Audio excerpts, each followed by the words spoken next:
Hello student, आप सभी का वेलकम है Y M T your mathematics tutor में। और हम लोग डिस्कस कर रहे हैं मैट्रिसेस।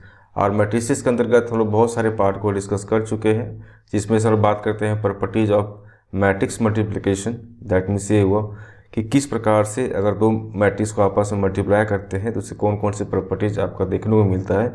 उन सभी प्रॉपर्टीज़ के बारे में डिस्कशन चल रहा है। आज इसका ये पार्ट 2 है। दैट मीन्स इसका पार्ट 1 जो है वो अपलोड हो चुका है। उसका जो वीडियो आपको डिस्क्रिप्शन बॉक्स में मिलेगा, फिर आई बटन पर मिलेगा, वहाँ से उसको चेकआउट आप कर सकते हैं। तो आज हम जो डिस्कस करने वाले हैं, जो प्रॉपर्टीज़ की बात की जा रही है, वो प्रॉपर्टीज़ और भी बहुत सारी प्रॉपर्टीज़ है मैट्रिक्स मल्टीप्लिकेशन के, उसके बारे में हम लोग जानेंगे। तो चलिए आज से क्लास स्टार्ट करते हैं।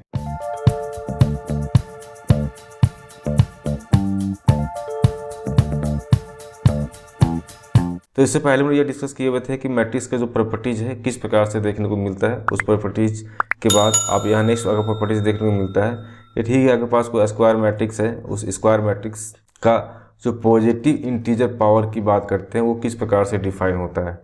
तो सबसे पहली बात यहाँ पे ये होती है कि ठीक है, आपके पास एक स्क्वायर मैट्रिक्स है, आपके पास एक स्क्वायर मैट्रिक्स है। तो उस स्क्वायर मैट्रिक्स में आप ये देखने को मिलेगा आपको कि जो ए है स्क्वायर मैट्रिक्स है, दैट मीन्स इसका बात की जा रही है, इसके ऑर्डर क्या होते हैं हमेशा n क्रॉस n।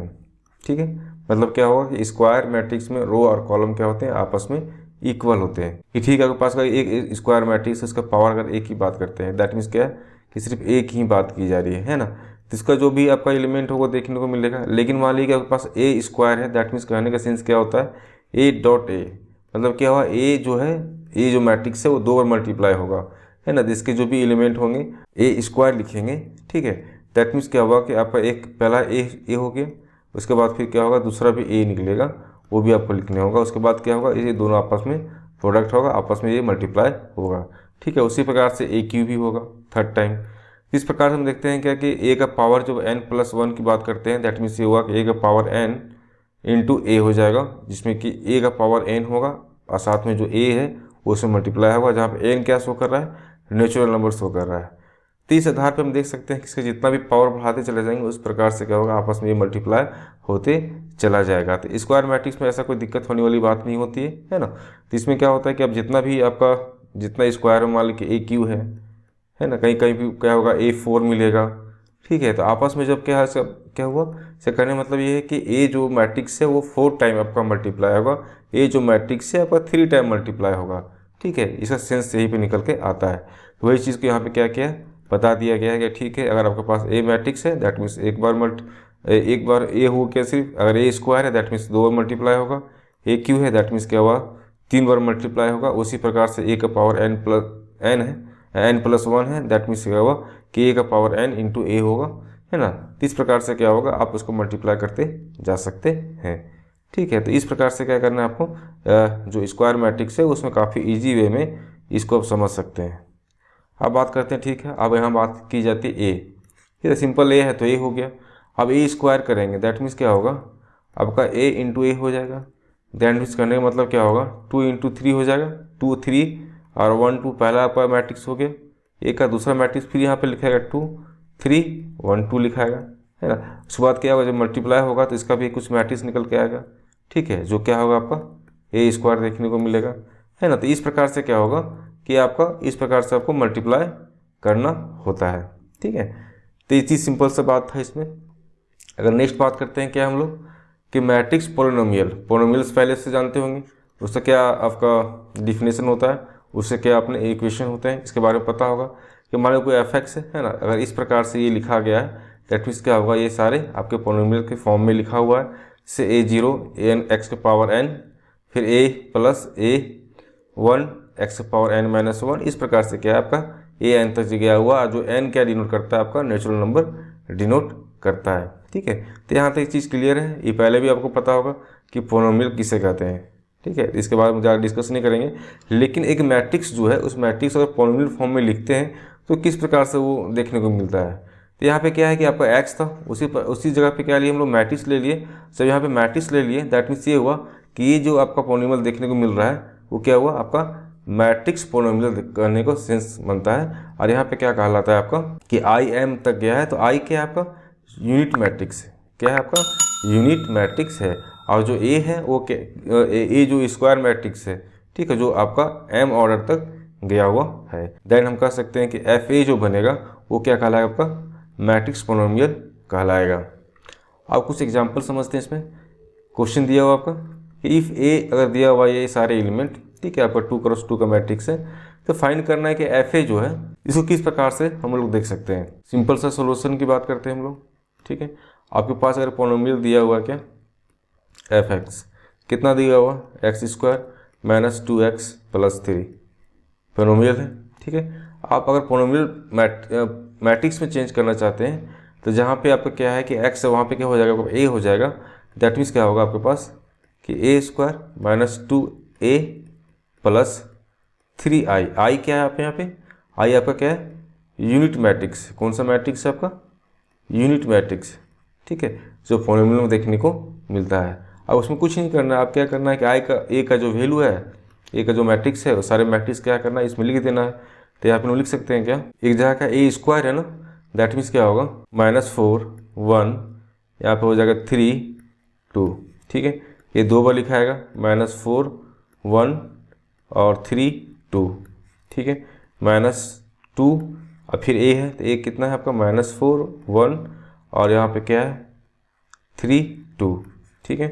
उसके बाद फिर क्या लिखाएगा प्लस, उसके बाद यहाँ पे लिखाएगा आपका 3 i एलिमेंट 1 0 0 1, क्या आपका यूनिट मैट्रिक्स है, ठीक है। तीनों मैट्रिक्स क्या होता है, इसको जो उसके जो डायगोनल में होते हैं वो सारे 1 आपको देखने को मिलता है। तो इस प्रकार से क्या हो, इस फॉर्मेशन आपको मिल गया। अब यहाँ पे क्या करना है, पहले a² है, a² को पहले फाइंड कर लेते हैं हम लोग। a² की बात करते हैं, दैट मीन्स क्या होगा आपके पास -4 1, ये क्या है 3 2, ठीक है। अब यहाँ पे a² है, दैट मीन्स क्या होगा 2 बार मल्टीप्लाई होगा, तो यहाँ 3 2 हो गया। अब इसको मल्टीप्लाई करना है, मल्टीप्लाई कैसे करना है उसके बारे में डिस्कस हो चुका है ना, उसका भी वीडियो अपलोड है, तो आप किस प्रकार से करना है उसके बारे में काफ़ी डिटेल से डिस्कशन हो चुका है। अगर उस चीज़ वीडियो को नहीं देखें तो उसका जो लिंक है आपको मिल जाएगा डिस्क्रिप्शन बॉक्स में, वहाँ से उसको चेकआउट कर सकते हैं। क्या होता है, first row first column, that means क्या होगा यहाँ पे -4 इंटू -4 प्लस 1 इंटू 3, ठीक है, ये हो गया। नेक्स्ट क्या होगा, फर्स्ट रो सेकेंड कॉलम, तो फर्स्ट रो सेकेंड कॉलम करेंगे तो -4 इंटू 1 प्लस 1 इंटू 2। उसी प्रकार से क्या होगा, सेकेंड रो फर्स्ट कॉलम करेंगे तो हो जाएगा 3 इंटू -4 प्लस 2 इंटू 3। आप सेकेंड रो सेकेंड कॉलम करेंगे तो हो जाएगा 3 इंटू 1 प्लस 2 इंटू 2, ठीक है। आप क्या करना है, तो सिंप्लीफाई करेंगे, तो यहाँ से जब इसको सिंप्लीफाई करेंगे देन देखिए रिजल्ट क्या निकलेगा आपका, ये -16 हो जाएगा और ये क्या हो जाएगा +3 हो जाएगा, ठीक है। उसके बाद फिर यहाँ पे क्या होगा आपके पास -4 प्लस 2, यहाँ पे क्या हो जाएगा आपके पास -12 प्लस 6, यहाँ पे क्या हो जाएगा 3 और यहाँ पे क्या हो जाएगा 4, ठीक है। तो इस प्रकार से क्या हुआ आपका, देखिए माइनस माइनस क्या हो जाएगा, ये प्लस हो जाएगा, ये भी माइनस ये भी माइनस, तो क्या हो गया प्लस हो गया, यहाँ भी बाकी सबका ठीक है। नेक्स्ट स्टेप में क्या करना है, इसको ऐड करते चले जाना है। तो हम लोग a² क्या लिख सकते हैं, यहाँ हो जाएगा आपका 19 और यहाँ हो जाएगा आपका -2, यहाँ पे क्या हो जाएगा आपका -14 -6 गया ना, -6, इसको क्लियर करके ही लिखते हैं। क्या है आपका -6, 12 है, -12 प्लस 6 तो -6, यहाँ पे क्या हो जाएगा आपका 7 हो जाएगा, ठीक है। अब ये स्क्वायर निकाल लिए। नेक्स्ट आपको क्या निकालना था यहाँ पे 2a, तो 2a निकाल लेते हैं हम यहाँ पे 2a, दैट मीन्स क्या हुआ 2 इंटू ए का जो एलिमेंट्स है यहाँ लिखिए -4 1 3 2, -4 1 3 2। अब क्या होगा, इसमें मल्टीप्लाई होगा, जब मल्टीप्लाई होगा तो जब जानते हैं कि कोई भी अगर स्केलर मल्टीप्लिकेशन की बात करते हैं तो यहाँ पे क्या होगा, उसका जो एलिमेंट्स है वो सारे एलिमेंट्स में वो सारे मल्टीप्लाई हो जाते हैं। तो यहाँ पे क्या हो जाएगा 2 इंटू -4 होगा तो हो जाएगा -8, यहाँ पे हो जाएगा 2, यहाँ पे क्या हो जाएगा आपका 6, यहाँ पे क्या हो जाएगा 4। ठीक है, तो इस प्रकार से इसको निकाल लिए। अब नेक्स्ट आपका क्या निकलने वाला है 3i। आई क्या है आपका यूनिट मैट्रिक्स है ना, 3i। तो आई क्या आपका यूनिट मैट्रिक्स है, दैट मीन्स 3 1 0 0 1। ठीक है, तो यहाँ पे क्या हो जाएगा पास 3 0 0 3। ठीक है, तो ये सारे वैल्यू को है ना, ये सारे वैल्यू आपका जो निकले हैं, ये सारे वैल्यू जो है उस इक्वेशन में हम लोग पुट कर देंगे और वहाँ से उसको सिंप्लीफाई करेंगे। देन क्या होगा आपका रिजल्ट सामने आ जाएगा। ठीक है, तो ए स्क्वायर है, 2a और 3i है। तो नेक्स्ट स्टेप में हम लोग लिखते हैं यहाँ पे ए स्क्वायर की बात की जा रही थी ना, ए स्क्वायर इक्वल टू कितना आ गया आपका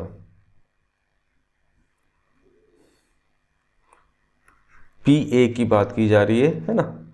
तो ए स्क्वायर कितना आ गया आपके पास 19 माइनस 2, या क्या हो जाएगा -6 और 7, -6 और 7। ठीक है, उसके बाद फिर क्या था आपका -2a, यही है ना आपका -2a, -2a कितना निकाले हम लोग -8 2 6 4, -8 2 6 4, यही है ना -8 6 2 6 4। ठीक है, आपका फिर आइडेंटिटी की बात की गई है, ये हो गया। अब नेक्स्ट आपका क्या है यहाँ पे +3i, तो यहाँ हो जाएगा +3i निकाले तुम लोग, यहाँ 3 0 0 3। ठीक है, इस प्रकार से हम लोग यहाँ पे क्या किया सिंपल फॉर्म में इसको लिख लिए। अब क्या करना है, अब जिस प्रकार से एडिशन है तो एडिशन कर लेंगे और सब्ट्रैक्शन है तो सब्ट्रैक्शन कर लेंगे। ठीक है, तो पहला क्या पार्ट आपका सब्ट्रैक्शन की बात की जा रही है ना, तो यहाँ पे क्या हो जाएगा पास 19 -8। ठीक है, यहाँ हो जाएगा -2 -2। ठीक है, यहाँ पे क्या हो जाएगा पास -6 और -6, यहाँ पे क्या हो जाएगा 7 -4। ठीक है, यहाँ पे क्या हो जाएगा प्लस आपका ये 3 0 0 3। ठीक है, यहाँ से जब माइनस करेंगे तो ये माइनस माइनस क्या हो जाएगा प्लस हो जाएगा, दैट मीन्स कितना हो जाएगा भैया आपका 27, ये आपका 27 हो गया। ये क्या हो गया आपका -4 हो गया, ये कितना हो गया -12 हो गया, ये कितना हो गया 3 आ गया। ठीक है, प्लस आपके पास ये है 3 0 0 3, है ना। इस प्रकार से क्या किए हम लोग आपस में इसको सब्ट्रैक्ट कर लिए। अब क्या करना है आपको एडिशन करना है। ठीक है, तो नेक्स्ट स्टेप में आते हैं हम लोग। तो पी एच का टू क्या हो जाएगा, क्या कर रहे हैं हम लोग ऐड कर रहे हैं ना, तो 27 + 3 27 + 3, उसके बाद क्या -4 + 0 -4 + 0। नेक्स्ट आप क्या है -12 + 0 -12 + 0। उसके बाद फिर क्या है 3 + 3 3 + 3। ठीक है, चलिए ठीक है। आप ये क्या करना है इसको आपस में इसको ऐड कर दीजिए, तो हो जाएगा आपका यहाँ पे 30 और यहाँ पे क्या हो जाएगा -4, यहाँ पे क्या होगा -12 और यहाँ पे कितना हो जाएगा आपका 6। तो इस प्रकार से क्या करना है आपका जो मैट्रिक्स निकला वो मैट्रिक्स क्या हुआ पोलिनोमियल मैट्रिक्स जो है निकल के आया। तो इसका जो प्रॉपर्टीज़ है उस प्रॉपर्टीज़ को समझ लीजिएगा कि किस प्रकार से हम लोग इसको सॉल्व करते हैं, किस प्रकार से इसको समझते हैं। इसमें ऐसा कुछ नहीं है, सिंपल सी बात यही कहा गया है कि अगर आपके पास पोलिनोमियल है तो उस पोलिनोमियल में अगर हम मैट्रिक्स फॉर्म में चेंज करना चाहते हैं तो जहाँ पर भी आपका एक्स है वहाँ पे क्या हो जाएगा पास ए हो जाएगा। ए क्या है आपका स्क्वायर मैट्रिक्स है जो आपका एम ऑर्डर का देखने को मिलता है। इसी में आपको मिलेगा आइडेंटिटी या फिर यूनिट मैट्रिक्स की बात की जाती है ना, जो आपका आई से डिनोट किया जाता है। अगर इस फॉर्म में आपको देखने को मिलता है दैट मीन्स कर सकते हैं कि जो एफ ए है वो क्या है आपका मैट्रिक्स पोलिनोमियल्स कहलाएगा। ठीक है, इसका एग्जांपल भी समझ गए हम लोग। अब नेक्स्ट पॉइंट पे आते हैं। नेक्स्ट क्या है आपका फर्स्ट थ्योरम आपको देखने को मिलेगा कि सपोज अगर आपके पास दो मैट्रिक्स है, ठीक है, ए और बी दो मैट्रिक्स है, वो भी क्या है स्क्वायर मैट्रिक्स है, 2 स्क्वायर मैट्रिक्स है ना, ऑफ क्या सेम ऑर्डर का है। सेम ऑर्डर मतलब कि अगर आपका मैट्रिक्स ए जो है आपका 3x3 ऑर्डर का है तो मैट्रिक्स बी भी है आपका 3x3 ऑर्डर का है, सेम ऑर्डर का आपका मैट्रिक्स मिलेगा। देन आपके पास ए प्लस बी का होल स्क्वायर अगर लिखते हैं तो इसके बराबर हम क्या लिख सकते हैं, A square plus A B plus B A plus B square. ठीक है, हो सकता है कि अगर ए बी और बी अगर बराबर हो जाता है तो उस सेंस में क्या निकल के आएगा कि ए प्लस बी का होल स्क्वायर जब लिखेंगे इसके इक्वल टू क्या होगा, A square plus 2ab plus B square. ठीक है, ये अपना थ्योरम है। इस थ्योरम को हम लोग प्रूव भी कर सकते हैं, है ना। इस थ्योरम को प्रूव करने के लिए हम लोग जाते हैं तो इस प्रकार से हम लोग प्रूव कर सकते हैं। सोल्यूशन क्या दिया होगा आपके पास, ए प्लस बी का होल स्क्वायर। हम लोग यहाँ पढ़े थे ना भी ये किस प्रकार से स्क्वायर होता है। मान लीजिए कि यहाँ पे ए है, ठीक है, नेक्स्ट आपका क्या आता है, ए स्क्वायर आता है, दैट मीन्स क्या होता है, ए इंटू ए होता है। ठीक है, उसी प्रकार से क्या है, ये स्क्वायर में दिया हुआ है तो ए प्लस बी का और ए प्लस बी हम लोग लिख सकते हैं इस प्रकार से अगर स्क्वायर में दिया हुआ है तो। और नेक्स्ट स्टेप में क्या लिख सकते हैं, A into A plus B plus B into A plus B. अब यहाँ पे हम लोग क्या किए, यहाँ पे हम लोग यूज किए distributive law, properties of matrix multiplication के अंतर्गत आप एक प्रॉपर्टीज देखे होंगे डिस्ट्रीब्यूटिव लॉ। इसके अंतर्गत क्या है कि अगर आपके पास दो दिया हुआ है, दो मैट्रिक्स दिया हुआ है तो किस प्रकार से क्या है उसको हम लोग डिस्ट्रीब्यूट कर सकते हैं, उसके बारे में बताया गया है। किस प्रकार से वो प्रॉपर्टी जो है यूज होता है उसके बारे में बताया गया है। और उस वीडियो को अभी तक नहीं देखे तो वो भी जो है वीडियो अपलोडेड है डिस्क्रिप्शन बॉक्स में, वहाँ से उसको चेकआउट कर सकते हैं। ठीक है, अब यहाँ क्या किया हम लोग डिस्ट्रीब्यूटिव लॉ यूज करते हुए इस प्रकार से उसको लिख लिए। अब क्या करेंगे, उसको मल्टीप्लाई करेंगे। अब यहाँ पे मल्टीप्लाई करेंगे ए और ये तो क्या हो जाएगा पास, ए स्क्वायर हो जाएगा। उसके बाद इसको इससे मल्टीप्लाई करेंगे तो क्या हो जाएगा, ए बी हो जाएगा। उसी प्रकार से क्या होगा, बी ए, यहाँ पे इसको मल्टीप्लाई किए तो अब इसको इससे मल्टीप्लाई करेंगे तो क्या हो जाएगा आपके पास, बी स्क्वायर हो जाएगा। देखिए फर्स्ट पार्ट आपका आ गया है ना, फर्स्ट पार्ट आपको प्रूव हो गया, यहाँ से प्रूव फर्स्ट पार्ट। अब यही बात कहा गया है कि ठीक है अगर इतना आ जाता है, अगर ए बी और बी अगर बराबर हो जाता है तो उस सेंस में आपका इस पार्ट को निकल के देखने को मिलता है। तो नेक्स्ट स्टेप हम यहाँ पे कर सकते हैं क्या कि A plus B into A plus B की बात की जा रही है, दैट मीन्स क्या हुआ कि ए प्लस बी का होल स्क्वायर की बात की जा रही है ना। तो इतना इक्वल टू क्या निकल के आया था मेरे पास कि A square plus A B plus B A plus B square. ठीक है, अब सेकेंड पार्ट की बात करते हैं हम लोग, सेकेंड पार्ट की बात करते हैं। दैट मीन्स क्या है कि ए बी इक्वल टू अगर बी ए हो जाता है देन आपका जो पार्ट निकल के आने वाला है वो क्या निकलेगा, यहाँ तो क्या हो जाएगा ए स्क्वायर, यहाँ क्या है ए बी तो ठीक है। अब बी ए जहाँ पे क्या लिख सकते हैं हम लोग, ए बी लिख सकते हैं और यहाँ पे क्या हो जाएगा पास बी स्क्वायर।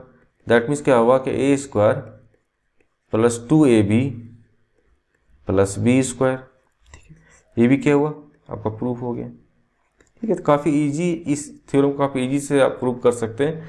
सिर्फ कॉन्सेप्ट यही है इसमें कि दोनों जो मैट्रिक्स हो वो दोनों मैट्रिक्स जो है आपका स्क्वायर मैट्रिक्स होना चाहिए और उसका जो सेम ऑर्डर का होना चाहिए।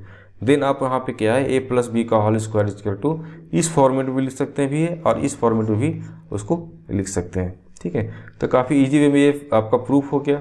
ठीक है, किसको यूज करते हुए, डिस्ट्रीब्यूटिव लॉ को यूज करते हुए। नेक्स्ट थ्योरम क्या है आपका, थ्योरम 2। इसमें क्या कहा गया है, ठीक है आपके पास दो मैट्रिक्स है ए और बी है, वो भी क्या है आपका स्क्वायर मैट्रिक्स है ना, और सेम ऑर्डर का है, क्या सेम ऑर्डर का है। देन आप अगर ए प्लस बी करते हैं या मल्टीप्लाई करते हैं साथ में ए माइनस बी को, तो मल्टीप्लाई करने के बाद आपको इस तरह से जो है उसका रिजल्ट देखने को मिलेगा। अगर यहाँ पर भी अगर ए बी और बी अगर बराबर हो जाता है तो उसका रिजल्ट जो है आपको इस प्रकार से देखने को मिलेगा। ठीक है, तो इस थ्योरम को भी प्रूव कर लेते हैं हम लोग। सोल्यूशन है ना, लेफ्ट हैंड साइड में चलते हैं। आपको क्या दिया हुआ है, ए प्लस बी, दूसरा क्या दिया हुआ आपका ए माइनस बी। ठीक है, तो यहाँ पे कौन सा लॉ यूज करेंगे, यहाँ पे यूज करेंगे हम लोग डिस्ट्रीब्यूटिव लॉ। तो डिस्ट्रीब्यूटिव लॉ में क्या कहा गया है कि ठीक है पहला चीज़ क्या है, इससे मल्टीप्लाई होगा और फिर इससे मल्टीप्लाई होगा। ठीक है, ये पूरा पार्ट और इसका जो बात की जा रही है ना, तो ये भी क्या होगा आपका पूरा पार्ट इससे मल्टीप्लाई होगा। देन यहाँ पे क्या लिख सकते हैं हम लोग, ए माइनस बी प्लस हो जाएगा b और a माइनस बी। ठीक है, इस फॉर्मूले में लिख लिए। अब क्या करेंगे, इसको मल्टीप्लाई करेंगे। जब a को a से मल्टीप्लाई करेंगे तो क्या हो जाएगा, पास a स्क्वायर हो जाएगा। ठीक है, अभी हम डिस्कस किए हुए हैं इस प्रॉपर्टीज के बारे में। और फिर क्या किया, a को b से मल्टीप्लाई करेंगे तो क्या हो जाएगा, पास ए बी हो जाएगा। उसी प्रकार से बी ए हो जाएगा और यहाँ पे क्या हो जाएगा, पास बी स्क्वायर देखने को मिलेगा। तो फर्स्ट पार्ट तो ही कंप्लीट हो गया आपका। अगर फर्स्ट पार्ट की बात करते हैं तो फर्स्ट पार्ट आपका यहाँ पे क्या हो गया, प्रूफ हो गया। ठीक है, आपके पास अगर a प्लस बी और मल्टीप्लिकेशन में दिया हुआ a माइनस बी, तो इसका जो फॉर्म है इस फॉर्म से देखने को मिलेगा। अब आते हैं हम नेक्स्ट पार्ट में। नेक्स्ट पार्ट की बात की जाती है तो आते हैं next second part. Second part की बात करते हैं तो सेकेंड पार्ट में क्या है आपका कि अगर a b इक्वल टू अगर b a दिया हुआ है ना, अगर ये दिया हुआ है देन आप इसको a प्लस बी और a minus B equal to क्या किए थे, फर्स्ट पार्ट में क्या आया था आपके पास a स्क्वायर, उसके बाद फिर क्या आया था minus A B plus B A, उसके बाद फिर क्या था माइनस बी स्क्वायर। ठीक है, तो यहाँ पे आप देख सकते हैं क्या ए बी और बी ए क्या है, आपस में इक्वल है। देन हम लिख सकते हैं क्या A square minus A B plus A B, यहाँ पे क्या हुआ चेंज हो गया। ठीक है, उसके बाद क्या हो गया माइनस बी स्क्वायर, तो प्लस माइनस यहाँ से कैंसिल हो जाएगा। दैट मीन्स क्या बचेगा आपके पास ए स्क्वायर माइनस बी स्क्वायर। ये भी क्या हुआ आपका प्रूव्ड हो गया। काफ़ी इजी वे में आपको प्रूव हो जा रहा है, क्योंकि ये जो थ्योरम है इस थ्योरम के बेस पे आप ये चीज़ समझ सकते हैं कि किस प्रकार से मल्टीप्लिकेशन करना है। ठीक है, आपको लंबा चौड़ा अगर फॉर्म में, अगर इस फॉर्म में दिया हुआ है, अगर आपका इस फॉर्म में दिया हुआ है, ठीक है, अगर इस फॉर्म में दिया हुआ है तो इसके बराबर डायरेक्ट आप इसको इस तरह से आप लिख सकते हैं। ठीक है, तो ये थ्योरम जो है आप कभी क्वेश्चन को सॉल्व करते हैं तो बहुत ज़्यादा ईजी वे में उस क्वेश्चन को सॉल्व कर सकते हैं। तो काफ़ी इजी वे में आप सारे थ्योरम को समझ गए है, इसके सारे प्रॉपर्टीज़ है, उस सारे प्रॉपर्टीज़ को आप समझ गए है ना। और कुछ है इसमें क्या नहीं। तो चैनल को फर्स्ट टाइम विजिट करें तो सब्सक्राइब कर लें और लाइक ज़रूर करें और अपने ग्रुप के साथ में शेयर करें। जो बच्चे 11th 12th की तैयारी कर रहे हैं उनको काफ़ी ज़्यादा हेल्प मिल सकता है। अब मैट्रिक्स का जो काफ़ी डिटेल से डिस्कशन हो रहा है ना, हर एक पार्ट को हम लोग छोटे छोटे पार्ट में डिवाइड करके काफ़ी डिटेल से डिस्कशन हो रहा है। तो अगर वीडियो आप देख रहे हैं तो और भी वीडियो, बहुत सारे वीडियो आने वाले हैं इसमें मैट्रिक्स में, और काफ़ी डिटेल से डिस्कस करेंगे, हर एक पॉइंट को डील करने वाले हैं। एग्जाम हुई से भी जितने क्वेश्चन हो सकते हैं सारे क्वेश्चन, इंपॉर्टेंट क्वेश्चन को भी हम लोग डिस्कस करने वाले हैं। तो वीडियो में इस चैनल फर्स्ट टाइम अगर आ रहे हैं तो इसको सब्सक्राइब कर लें और वीडियो को लाइक करें और अपने ग्रुप के साथ शेयर करें और ज़्यादा से ज़्यादा जो है इस चैनल से जुड़ें।